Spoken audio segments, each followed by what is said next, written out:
Well, it's always tough when it ends, and I think even more so when you don't play anywhere near what you think you're capable of playing. So we picked a very poor time to play a very bad game, and I guess that's sports. That's what happened. The team that won, they deserved to win. You know, they played much better than we did, and tip my cap to Caldwell. Was there anything that you saw on the floor, now that you're seeing them in person for the first time, that maybe you didn't see on film? No. I mean, we knew their guards were dangerous, and we knew that we'd have trouble with Bueno around the rim, which we did. I think their quickness defensively bothered us a little bit more than I thought. Anytime we put the ball down or, they turned us over 15 times, I think, and a lot of those turned into points. So, I guess I didn't envision having that much trouble moving the ball.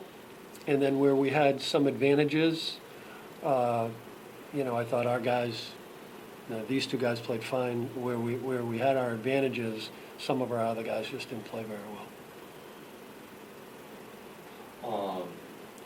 The way that always somebody had answered, what were they able to pick through the defense? Say this to Tyler Miles, what were they able to do? It seemed like you get it to 3, they get it back to 7, you get it to 4, they get it back to 8. What were they able to pick in the defense? I think they just made timely shots. I don't think there were a lot of possessions we really broke down. I just think they got good players over there, and when they needed to make a play, it seemed like they always were making one. So. When you guys made your run and cut it from 15 to 1, 8+ minutes to go, what, if anything, happened at that stretch? Because all of a sudden, I think at 5 or 6 empty trips, they go on a 10-0 run, and it just seems like, was it a matter of you guys maybe running out of gas a little bit, or was it just some bad breaks? Yeah, no, I don't think it was running out of gas, and no, I don't think it was bad breaks. It's just there's always points in the game, right, that determine if you win or lose. We had gained all the momentum, and then probably 3 or 4 possessions in a row, they made plays, and the plays that we had, we didn't make. I think, we're very reliant on our three-point shooting, which has been a positive for us all year. And, when teams take the basket away from these two guys, it puts pressure on some of our other players to make those shots. And I thought during those periods, I wasn't disappointed in our shot selection. It was just we had open shots that we missed, and they had plays that they made. So when games are in balance like that, and at 7.5 minutes, it was like, okay, we were coming. And I think you're right. It's a 5 or 6 possession for both teams where we didn't take advantage of our opportunities, and they did. And so, like I said, hats off to them. They're very young. I think we had the more experienced group, and on paper you're like, we're the ones that should be making those plays, and it turned out to be the exact opposite. They made them. Miles, I'm sure this is tough. Obviously, you're sort of now the last link to that Final Four team.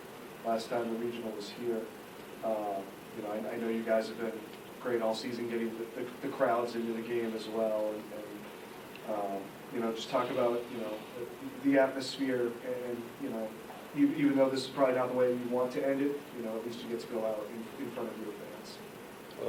No, they've been the atmosphere in Stouty, our student section, everybody else, all the supporters, they've been unbelievable all year. That gym's been some of the loudest I've ever heard it, if not the loudest that gym's ever been. They give us energy all year, games that were close like this, and they came up, and honestly they might have been a little difference maker. Just sad, tonight for me to make plays down the stretch, had to kind of go on a bad turn. Ty, in the second half, it seemed like you were putting the game on your shoulders a little bit, trying to will the team back in. Obviously, again, this is probably not the way you want to see it end, but sort of, how does this maybe affect you a little bit going forward? I would just say take my 2 weeks, just kind of digest everything, it's kind of been a long year for me. So take my 2 weeks, and then once we're back, dial in on next season and just getting ready to go. Keith, what's it been like having these guys front and center coaching them? Tyler back with, Miles being on that Final Four team, just being such a key part of something. Yeah, they've been incredible. It's like I said to somebody the other day, Miles played with Tim, and then you lose Tim, and you're like, oh my God, what are we going to do? And then Chris Paul really steps up, and then we lose Chris, and we're like, oh my God, what are we going to do? And these two kids didn't blink. They just sort of took the team over, and we're not a very experienced group other than these two guys, and it's a lot of pressure on two guys every night. And they won us a Northeast 10 championship, and unfortunately we came up a little short here. But I wouldn't trade these two guys for any backcourt in New England. I love them. My last thing was, if you could just put a bow on the season. I personally think this is one of your best coaching jobs this year, considering, you have a ton of depth, you have new faces coming in, and here you are winning another piece of hardware, another N10 championship, hosting a regional. If you could just tell me your thoughts on this season. Yeah, I agree with you. I mean, I'd say they were probably more optimistic about this season than I was when we started. I'm a realist. And, we were lacking in significant areas, and they just sort of refused to believe it, and they became such a strength that our weaknesses were sort of hidden. I say to them all the time, it's like, good coaching job, bad coaching job. We have a culture, we have a system, and basically these guys are the ones that make the plays that help you win or lose, not me. And so whatever we accomplish, I've always said this, is like, we sort of just try to teach them how to play the way we want to play, and then let them go determine if you win or lose. And I just said in the locker room, I'm incredibly proud of this group. It always ends bad, right? Like, it hurts. And it hurts more for Miles right now because this is it for him. This is the way this stuff goes. We'll deal with it.